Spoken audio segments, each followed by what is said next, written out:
15 दिसंबर 2023 जुमे का दिन दोपहर 4:40 खेल और खिलाड़ी की पूरी टीम नाज़रीन आपकी खिदमत में हाजिर। एक ताज़ा एडिशन के साथ हम सबका सलाम कबूल कीजिए। उम्मीद है आप खैरियत से होंगे। इससे पहले कि आपको आज के प्रोग्राम की डिटेल दें कि क्या क्या सेगमेंट शामिल हैं, एक ज़रा सी हट के बात करते हैं खेलों के हवाले से। जब हम आज के दौर में ग्रेट क्रिकेट बैट्समैन की बात करते हैं कि क्रिकेट का ग्रेट बैट्समैन कौन है, बल्कि ग्रेटेस्ट कौन है आजकल के दौर का, तो कोई दो राय नहीं है कि विराट कोहली का नाम जो है ज़बान पर आता है। और अगर हम कश्मीर की बात करें कि विराट कोहली को किसका हाथ कश्मीर में पसंद आया हाल ही में, तो आप चौंक जाएंगे। अगर आपने सोशल मीडिया से या किसी और जराए से आपको ये पता नहीं चला, तो चलिए खेल और खिलाड़ी में हम आपको बताते हैं। परवेज अहमद भंडारी साहब हैं जो एक बड़े ही मशहूर कुक हैं, जी हाँ, आशपाजा हैं। तो उनके हाथ के बनाए हुए वाजवान के कुछ बड़े ही प्योर वेजिटेरियन आइटम्स मुंबई में विराट कोहली को चखने का मौका मिला।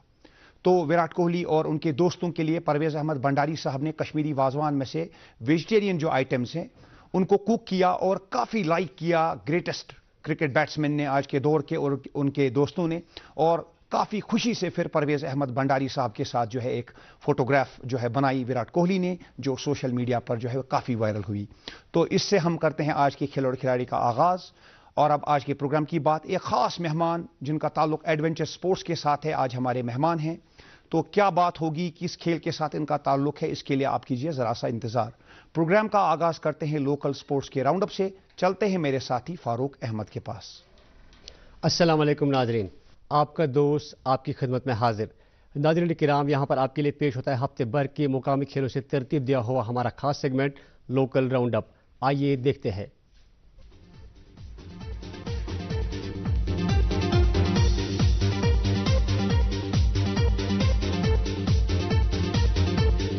श्रीनगर में जारी आई लीग 2023-24 के और एक यकतरफा मुकाबले में रियल कश्मीर फुटबॉल क्लब ने गोकुलम केरला को 3-0 से हराया।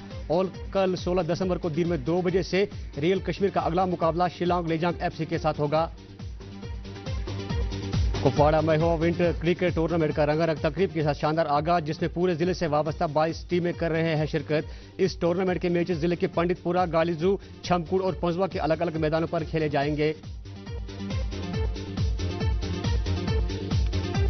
जम्मू में जारी 17वें under 19 Christmas gold football cup के और एक मुकाबले में पैरामाउंट एफसी ने चर्चवुड ब्रदर्स को 4-0 से दी मात। और दूसरी जानिब और एक मुकाबले में यंग हीरोज ने यंग रोवर्स को 3-0 से हराया। इस कप के लिए वादी भर से ताल्लुक रखने वाले 16 फुटबॉल क्लब्स कर रहे हैं शिरकत।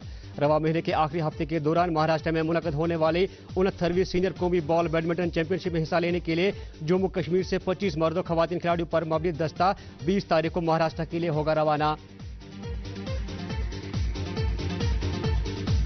श्रीनगर में जारी T20 कश्मीर कप 2030 हुआ मुकम्मल। फाइनल में डोडो रेंजर्स कश्मीर ने एजेस ऑफिस 11 को हराकर टाइटल किया अपने नाम। इस कप के लिए वादी भर से ताल्लुक रखने वाले 16 टीमों ने की थी शमूलियत। इख्तितामी तकरीब पर दोनों टीमों के खिलाड़ियों को एजाज़ात से नवाजा गया। श्रीनगर में जारी सुपर डिवीजन फुटबॉल लीग के पहले सेमीफाइनल मुकाबले में कश्मीर एरोज ने कश्मीर यूनाइटेड को 3-1 से दी मात। और दूसरे मुकाबले में नॉर्थ हिल यूनाइटेड के हाथों आईएफसी कश्मीर को मिली मात। इस तरह अब फाइनल में कश्मीर एरोज और नॉर्थ हिल यूनाइटेड के दरमियान होगी टक्कर। जम्मू के भगवती नगर में मुनक्कदा UT level weight lifting championship 2030 खुश असलूबी के साथ हुई इख्तिताम पजीर, जिसमें जम्मू और कश्मीर दोनों सूबों से वाबस्ता मुख्तलिफ उम्र के 200 से ज्यादा खिलाड़ी कर रहे थे शिरकत। आसाम में 10 जनवरी 2024 से मुनक्कद होने वाली कौमी सतह के मुख्तलिफ खेल इवेंट्स में जम्मू कश्मीर से वुशु, पेंचक, सिलात, फेंसिंग और जूडो के खिलाड़ियों के ट्रायल्स जम्मू के गुलशन ग्राउंड में हुए मुकम्मल। जम्मू कश्मीर से इन खेलों में 100 से ज्यादा खिलाड़ी कर रहे हैं शिरकत। शेखपुरा बड़गाम में जारी जेके चैंपियंस कप 2030 रंगारंग तकरीब के साथ हुआ मुकम्मल। फाइनल मुकाबले में फ्रेंड्स 11 नारबल ने ग्रीन लाइन्स क्रिकेट क्लब को 5 विकेट से हराकर खिताब किया अपने नाम। आदिल रैशी को उनकी बेहतरीन कारकर्दगी के लिए मिला मर्द मैदान का एजाज। जम्मू कश्मीर से ताल्लुक रखने वाले अंसा और आरएच चस्ती को कौमी वुशु टीम के स्क्वाड में किया गया है शामिल। ये टीम 13 से लेकर 27 दिसंबर तक ईरान में बड़े इलाकों में सतह के माहिर वुशु मास्टर से करेंगे तरबियत हासिल। इस चैंपियनशिप में मुल्क के 17 खिलाड़ी कुल कर रहे हैं शिरकत। जम्मू कश्मीर स्पोर्ट्स काउंसिल और जेके चेस एसोसिएशन के बाहमी इश्तराक से श्रीनगर में 23 दिसंबर से ओपन चेस चैंपियनशिप का हो रहा है इनेकाद, जिसमें सीनियर और जूनियर और साथ ही सब जूनियर मर्द और खवातीन खिलाड़ी 20 दिसंबर तक अपनी रजिस्ट्रेशन करा सकते हैं मुकम्मल। डाइट बीरवा के मैदान पर हुआ इत्तेहाद विलेज लेवल T20 कप का शानदार आगाज इब्तदाई दिन के पहले मुकाबले में फ्रेंड्स 11 बीरवा ने खजरन 11 को हराकर मुकाबला जीत लिया। नाज़रीन, ये था मुकामी खेल खबरों का अहवाल। उम्मीद करते हैं आपको पसंद आया होगा। नाज़रीन, मजीद क्या कुछ है प्रोग्राम में आगे खास, वो सब जानने के लिए चलते हैं एक बार फिर वापस मेरे साथी इमरान गुल के पास। ये प्रोग्राम नाज़रीन आपकी खिदमत में इस वक्त लाइव टेलीकास्ट हो रहा है डीडी कशिश चैनल के श्रीनगर स्टूडियो से। इसके अलावा ये प्रोग्राम यूट्यूब पर लाइव स्ट्रीम भी होता है। नाज़रीन, यूट्यूब पर आप डीडी कशिश चैनल पर जाकर वहां पर प्ले लिस्ट में आर स्पोर्ट्स प्रोग्राम में जाइए और खेल और खिलाड़ी के जो भी एपिसोड्स नशर होते हैं वहां पर आपको मिलेंगे। जब भी आप फ्री है आप उनको एंजॉय कर सकते हैं। और अब नजर डालते हैं नेशनल और इंटरनेशनल स्पोर्ट्स के इवेंट्स पर इस राउंड अप के साथ।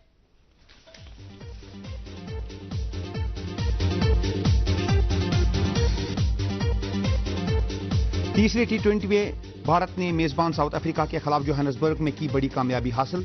टीम इंडिया ने प्रोटियास को 106 रन से हराकर सीरीज 1-1 से बराबरी पर की खत्म। प्लेयर ऑफ द मैच रहे कप्तान सूर्य कुमार यादव, उन्होंने बनाई शानदार सेंचुरी। भारत और इंग्लैंड की वुमेन्स क्रिकेट टीमों के माबैन नवी मुंबई में जारी है one off test match. Bharat की पोजीशन मजबूत। भारत ने पहली इनिंग में बनाए 432 रन और दूसरी इनिंग में भारत 6 विकेट पर 155 रन पर खेल रहा। इंग्लैंड हुआ 136 रन पर पहली इनिंग में out. Mains junior hockey world cup में भारत खेलेगा स्पेन के खिलाफ ब्रोंज मेडल मैच। स्पेन को सेमीफाइनल में फ्रांस ने हराया। भारत की टीम जर्मनी के खिलाफ सेमीफाइनल में 4-1 से हारी थी। उधर पाकिस्तान को क्वार्टर फाइनल में करना पड़ा था स्पेन के खिलाफ हार का सामना। अब कल होगा फाइनल में जर्मनी और फ्रांस का मुकाबला। Women's junior hockey world cup Chile में हुआ इख्तिताम पजीर। नीदरलैंड्स और अर्जेंटीना के दरमियान खेला गया फाइनल मैच। नीदरलैंड्स ने 4-1 से पेनल्टीज पर अर्जेंटीना को हराया। बेल्जियम की टीम रही तीसरे नंबर पर। भारत ने की नवी पोजीशन हासिल। पर्थ टेस्ट का था आज दूसरा दिन। पाकिस्तान की टीम पहली इनिंग में 2 विकेट पर 132 रन बना चुकी है। डेब्यूटेंट आमिर जमाल ने ली 6 विकेटें। उधर डेविड वार्नर ने अपनी आखिरी टेस्ट सीरीज के पहले टेस्ट में लगाए 164 शानदार रन। कैरिबियन में मेजबान वेस्टइंडीज ने इंग्लैंड के खिलाफ 25 साल बाद ओडीआई सीरीज जीतने के बाद T20 सीरीज में 2-0 की बढ़तरी हासिल कर ली है। बारबाडोस में पहला मैच जीतने के बाद ग्रेनेडा के दूसरे T20 में वेस्टइंडीज ने की 10 रन से इंग्लैंड के खिलाफ जीत हासिल। अभी 3 T20 खेले जाने बाकी है। नाउवर इंग्लिश क्लब मैनचेस्टर यूनाइटेड हो गया चैंपियंस लीग से बाहर। मैन यू को करना पड़ा एक डू और डाई मुकाबले में बायर्न म्यूनिख के खिलाफ 1-0 से हार का सामना। मैनचेस्टर सिटी और आर्सेनल ने राउंड ऑफ 16 के लिए क्वालिफाई किया और राउंड ऑफ 16 के ड्रॉज ज्यूरिख में 18 तारीख को निकलेंगे। नेशनल स्पोर्ट्स अवार्ड्स के हवाले से फास्ट बॉलर मोहम्मद शमी और शटलर्स रंकी रेड्डी और चिराग शेट्टी खबरों में। मोहम्मद शमी को उनकी बेहतरीन कारकर्दगी के लिए अर्जुन और रेड्डी और शेट्टी के पेयर को खेल रत्न के लिए नॉमिनेट किया गया है। इंग्लैंड ने किया भारत में होने वाली 5 टेस्ट की सीरीज के लिए 16 रुकनी टीम का ऐलान। स्क्वाड में 3 अनकैप्ड प्लेयर्स एटकिंसन, हार्टले और शोएब बशीर शामिल। आईसीसी ने नवंबर 2023 के ICC men's player of the month के लिए ट्रेविस हेड को किया मुंतखब। हेड रहे थे वर्ल्ड कप में सेमीफाइनल और फाइनल में प्लेयर ऑफ द मैच। जिद्दा में फीफा क्लब वर्ल्ड कप है जारी। अल इत्तेहाद ने ऑकलैंड सिटी को 3-0 से हराया। आज अल इत्तेहाद खेलेगा अल अहली के खिलाफ। ऑकलैंड के खिलाफ करीम बेंजीमा, कांते और रोमारिनो ने गोल्स दागे थे। 22 दिसंबर को होगा इसका फाइनल। और बांग्लादेश और न्यूजीलैंड की टीमें बांग्लादेश में टेस्ट सीरीज खेलने के बाद अब न्यूजीलैंड में लिमिटेड ओवर सीरीज खेल रही है। पहले साइड मैच में जो है बांग्लादेश की टीम ने कामयाबी हासिल की न्यूजीलैंड 11 के खिलाफ। लिंकॉल्न साउथ आइलैंड पर वो मैच खेला गया और अब 3 वनडे मैचेस की सीरीज में बांग्लादेश न्यूजीलैंड के खिलाफ खेलेगा। इतवार से पहला मैच खेला जाएगा। और अब नाजरीन प्रोग्राम में बारी है मेहमान से मिलने की, तो चलिए मिलते हैं मेहमान से। बतवस्सुत रोशन ख्याल। नाजरीन, आप जानते हैं कि दुनिया की हाईएस्ट पीक है माउंट एवरेस्ट। इसकी हाइट है 8,850 मीटर तकरीबन, जो कि 29,000 फुट के बराबर है। 1953 में पहली बार माउंट एवरेस्ट को सर किया गया तेंजिंग नोर्गे और एडमंड हिलरी ने। तब से लेकर माउंट एवरेस्ट को सर करने की होड़ लगी हुई है। जितने भी माउंटेनर हैं उनकी ये ख्वाहिश होती है कि वो माउंट एवरेस्ट को सर करें। ये उनका एक ड्रीम होता है हमेशा।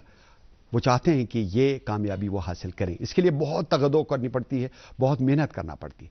आज हम माउंटेनियरिंग के हवाले से बात करेंगे और इस ज़मीन में हमने आज मदऊ किया है एक माउंटेनियर को। आइए मिलते हैं महफूज इलाही से। महफूज, हाल ही में माउंटेनियरिंग डे मनाया गया, उसके बारे में बताइए। ये डे क्यों मनाया जाता है और आपका माउंटेनियरिंग के साथ रिश्ता कब जुड़ा?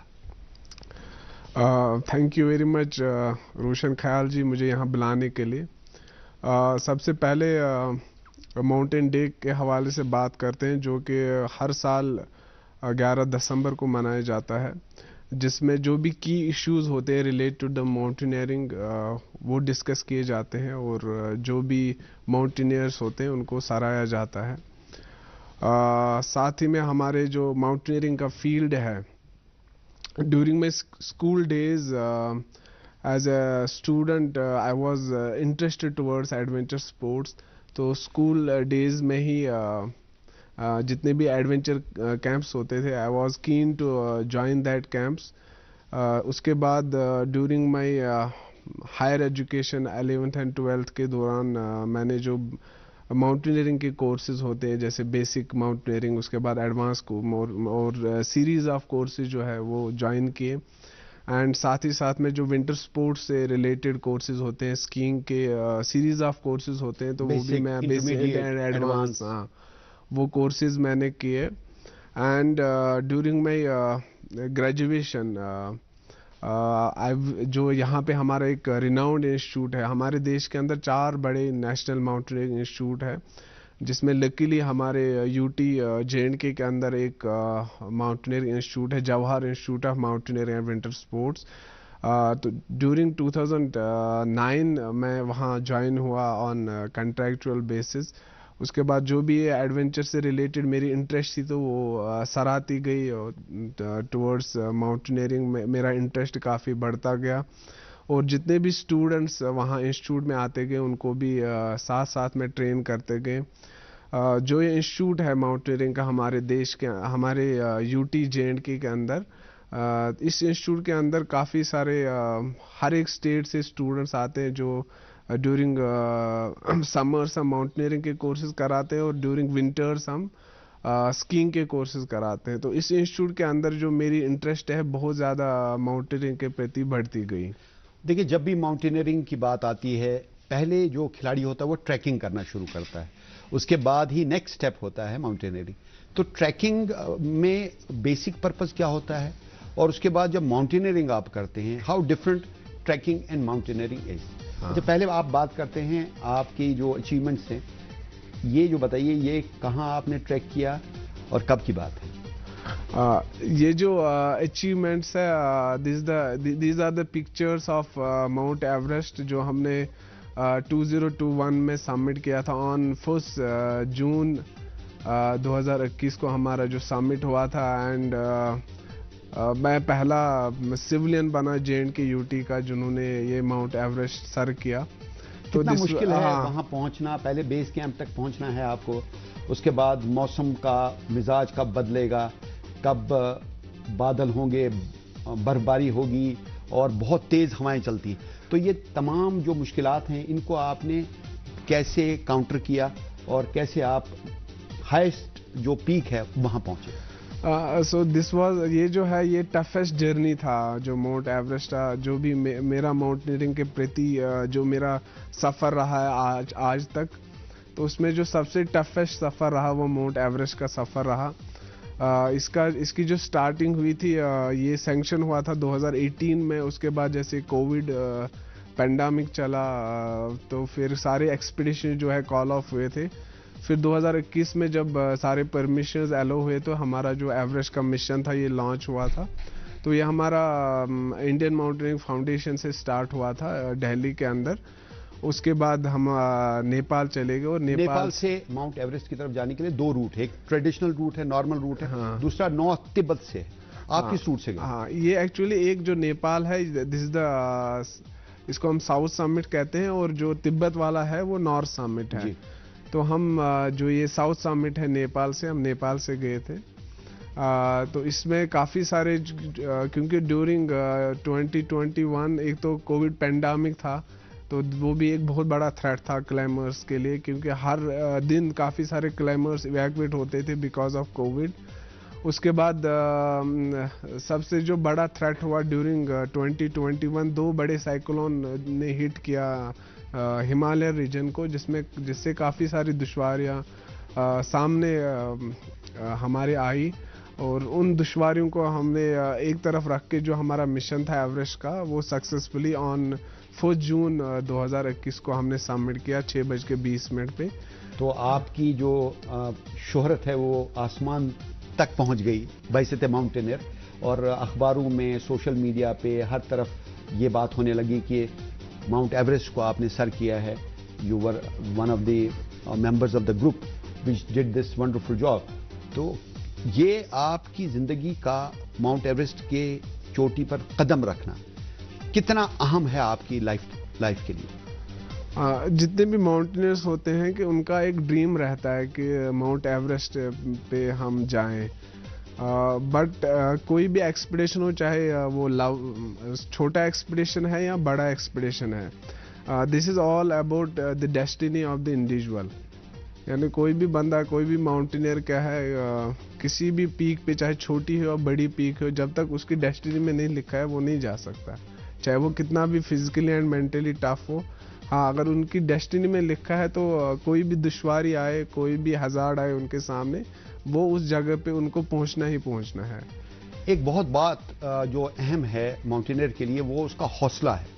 देखिए, आप में ताकत होगी, आप में जुनून है, आपके पास तमाम इक्विपमेंट है, आपके पास कैंप है, आपके पास टेंट्स हैं, सब कुछ है, आपकी टीम बहुत अच्छी है, लेकिन जब तक आपके अंदर हौसला नहीं है कि मुझे माउंट एवरेस्ट को सर करना है, तब तक आप ऐसा नहीं कर सकते। ये हौसला मजबूत बनाने के लिए आपने क्या किया? जैसे मैंने पहले बात की है इंस्टीट्यूट के बारे में, जवाहर इंस्टीट्यूट के बारे में, क्योंकि मैं कंटिन्यू 2009 से इंस्टीट्यूट में हूँ, और काफ़ी सारे स्टूडेंट्स वहाँ पे आते हैं जिनको हम ट्रेन करते हैं माउंटेनियरिंग से रिलेटेड, उसके बाद विंटर स्पोर्ट्स से रिलेटेड। तो ड्यूरिंग जो कोर्सेज हमारा इंटरेक्ट होता है स्टूडेंट्स के साथ, या हम माउंटेनियरिंग करते हैं, माउंटेन्स पे जाते हैं, तो काफ़ी ज़्यादा इंटरेस्ट बढ़ता है टुवर्ड्स द माउंटेन्स। उसके बाद जो ये जर्नी एवरेस्ट की बात हुई, तो इसमें जो सिलेक्शन हुई थी, उसके बाद जब हम वहाँ पहुँचे थे एवरेस्ट में, तो एवरेस्ट में जैसे मैंने आप बात की है कि काफ़ी सारे, एक तो सबसे बड़ा जो हज़ार था दैट वाज द कोविड, क्योंकि हर दिन काफ़ी सारे इवैक्यूएशंस होती थी वहाँ से। उसके बाद जो सबसे बड़ा जो डेंजरस स्पॉट है एवरेस्ट के अंदर, that is Khumbu ice fall जी।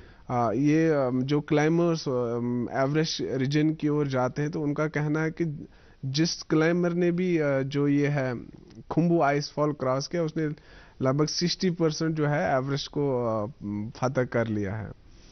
अच्छा, रास्ते में बहुत सारी दिक्कत आती हैं, जैसे कि मैंने अर्ज किया, बहुत तेज़ हवाएं चलती है, कई बार फ्रॉस्ट बाइट हो जाता है, कई बार आपको खाना जो लिया होता है वो आप सही वक्त पे नहीं खा सकते, कई बार आपको मौसम से बचने के लिए, तेज़ हवाओं से, बर्फबारी से बचने के लिए टेंट्स में दाखिल होना पड़ता है, और आपका पूरा शेड्यूल जो है दरहम बरहम हो जाता है।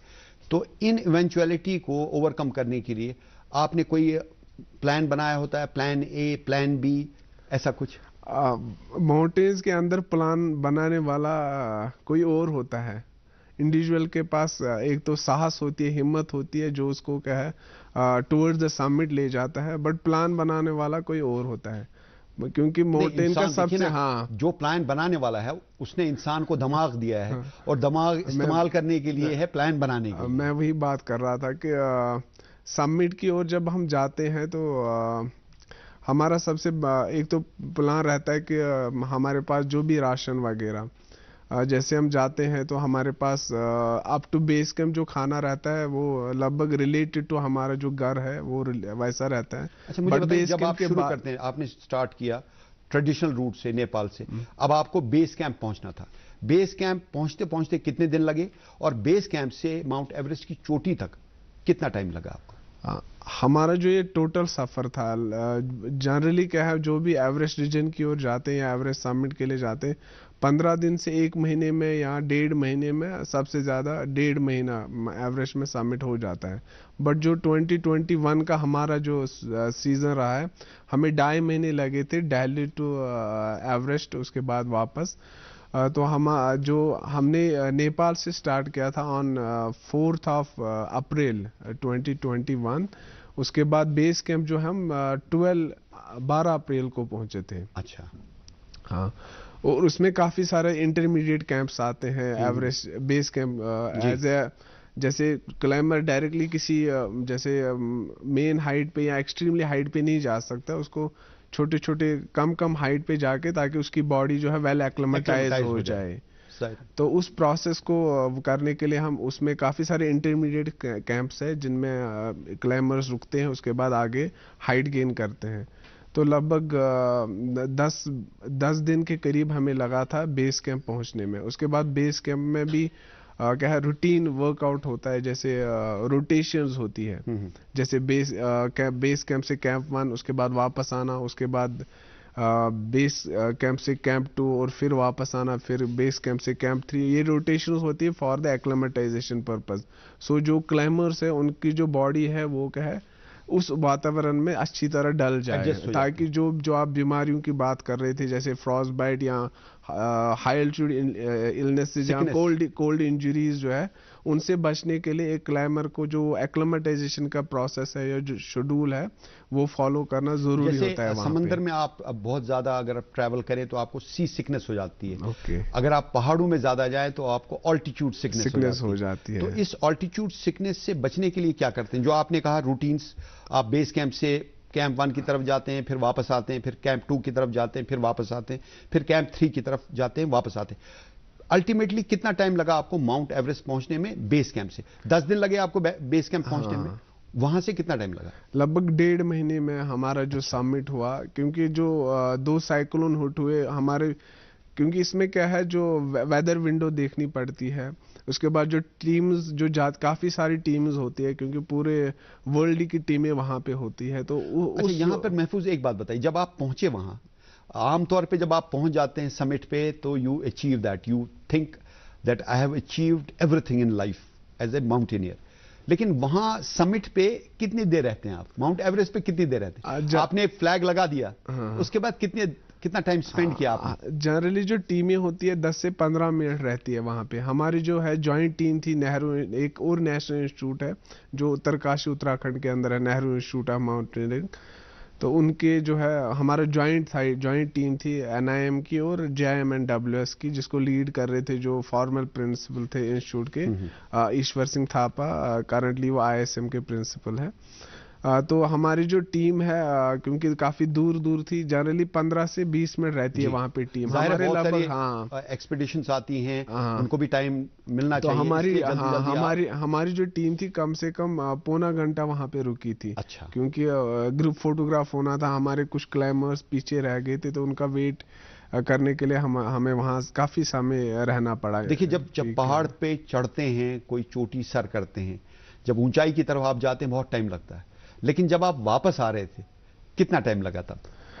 वापसी में हम एक हफ्ते के अंदर बेस कैंप पहुंच गए थे वापस। क्योंकि जाते समय जब आप जाते हैं, आपकी टीम है, आपके एक्सपीडिशन में से 10-15 आदमी है, कभी कोई बीमार पड़ गया, अब ऐसी बीमारी हो गई उसको कि वो आगे नहीं बढ़ सकता, तो इस सूरत हाल से निपटने के लिए क्या करेंगे?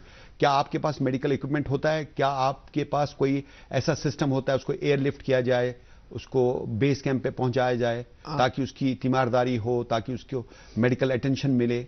जो आप अभी जो हम हाई एल्टीट्यूड इलनेसेस की बात कर रहे थे, तो हाई एल्टीट्यूड इलनेस में सबसे जो डेंजरस इलनेस होती है वो होती है हाई एल्टीट्यूड सेरेब्रल एडिमा, यानी ब्रेन के अंदर आपके पानी भर जाता है।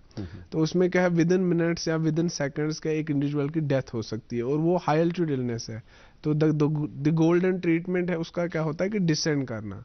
उसमें मेडिकेशन क्या है, फिर अगर उसका ऑल्टीट्यूड डाउन हो जाए ऑटोमेटिकली वो क्या है वो रिकवर हो जाते हैं। अगर वो ऑल्टीट्यूड ओवर गेन करने लगेंगे तो क्या है वो फिर डेंजरस स्टेप में आ जाता है। अभी किसी ने कोई स्लिप कर गया, किसी को फ्रैक्चर हो गया, उसको फिर बचाने के लिए क्या तरीके कर? वहां तो एक तो है मैनुअल इवैक्यूएशन, बट अगर कोई ऐसा स्पॉट है जहां से मैनुअल इवैक्यूएशन नहीं होती है, हो सकती, तो नेपाल गवर्नमेंट में क्या है वहां पे अप टू कैंप 2 क्या है ज्यादातर जो उस रीजन के अंदर जो खुम्बू आइसफॉल है, तो उस रीजन के अंदर ज्यादातर कैजुअलिटीज हो जाती है। तो उस रीजन में क्या है जो हेली इवैक्यूएशन बहुत ज्यादा होती है, यानी हर दिन 2-2 3-3 इवैक्यूएशन होती है, प्लस एक बड़ा सा हॉस्पिटल उन्होंने लॉन्च किया होता है बेस कैंप के अंदर, जहां पे अगर जो बेसिक मेडिकल। महफूज, अब हम आते हैं बहुत इंपॉर्टेंट क्वेश्चन की तरफ कि देखिए, मेरा भी शौक है, मैं भी चाहता हूं, everybody wants to scale the highest summit, लेकिन फाइनेंशियल इंप्लीकेशंस कितनी हैं?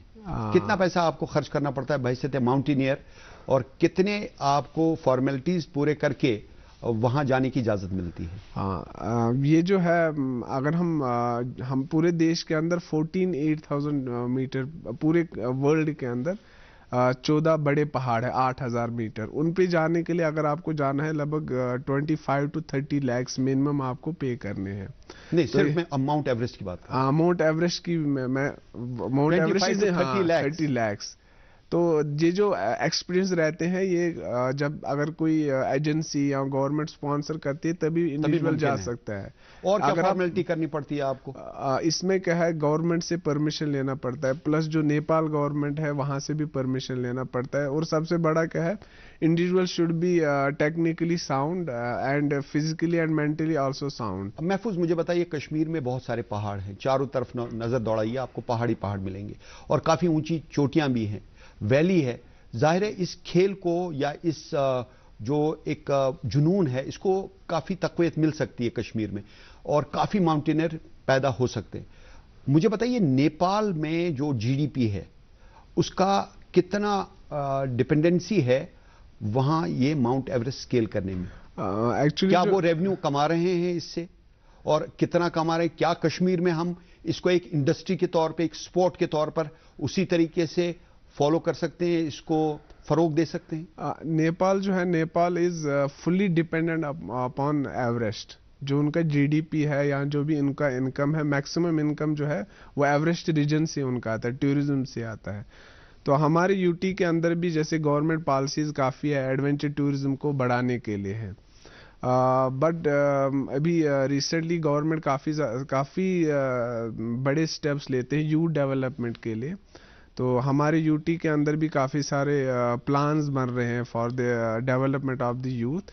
बट हमारी रिक्वेस्ट रहेगी गवर्नमेंट से कि जो रिसेंटली जो स्पोर्ट्स पॉलिसी इन्होंने लाई है जेडके के अंदर, जो माउंटेनियरिंग वाला एक फील्ड है ये भी उसमें ऐड हो, ताकि जो भी हमारा यूथ है जो इंटरेस्टेड है टुवर्ड्स द माउंटेनियरिंग, वो भी उनको भी बूस्ट मिले towards adventure sports, towards mountaineering. क्योंकि अगर आप हमारे यूटी की बात करोगे, we have gold mines of adventure sports, we have gold mines of adventure sports in every.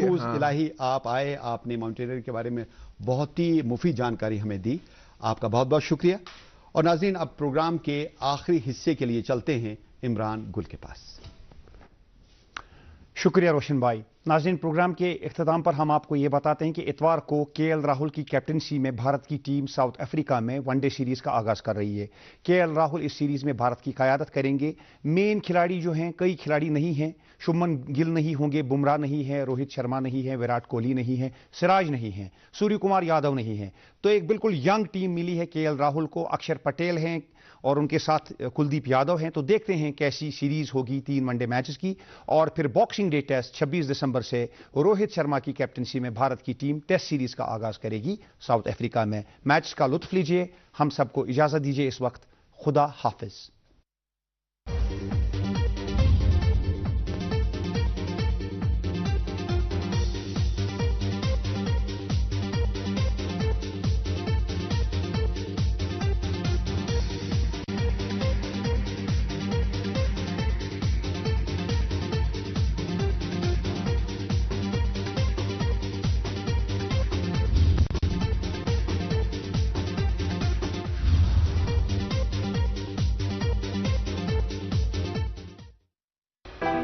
Modi सरकार